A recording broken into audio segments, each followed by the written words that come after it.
We're going to insert a bobbin on this machine. We've wound it and it's now ready to go into the machine. There's a different bobbin in here at the moment.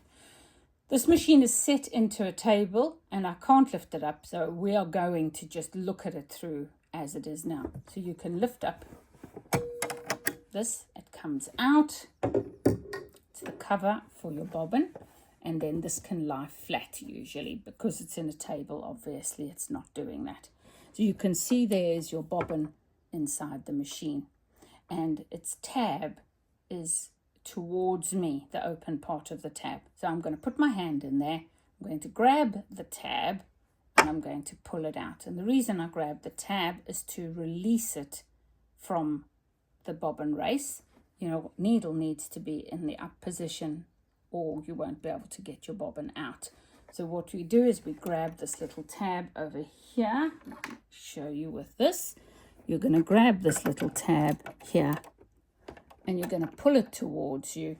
That'll release the bobbin.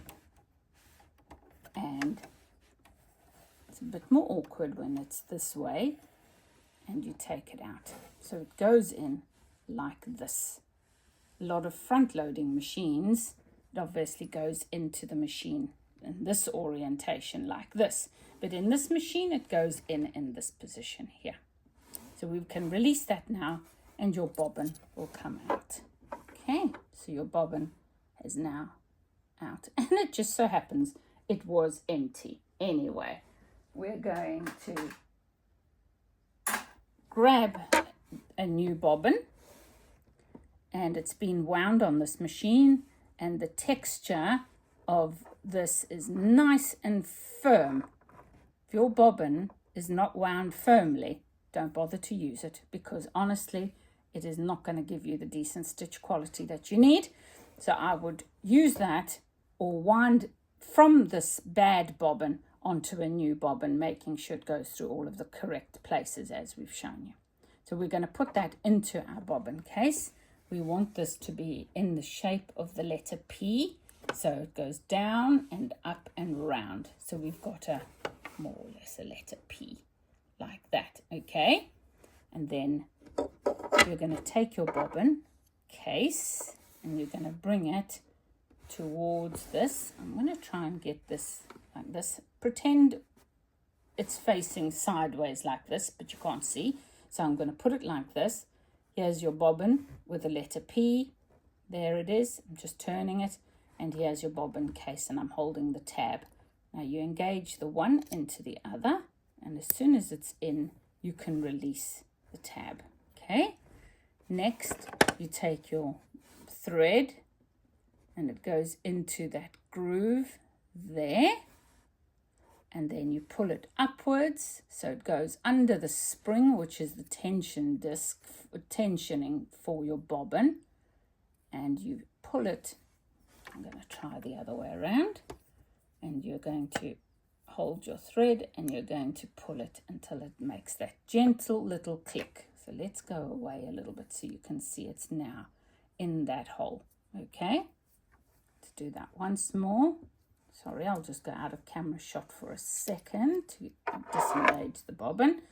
Right, bobbin in a P shape. Hold your bobbin case by its tab.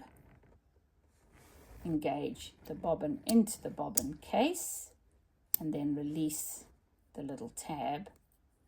Now you're going to take your thread and you're going to pull it through the slot there, and then you're going to pull it upwards.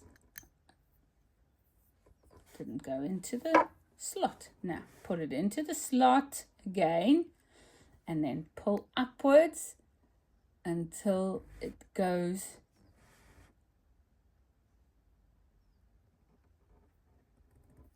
behind the spring. Come on, click.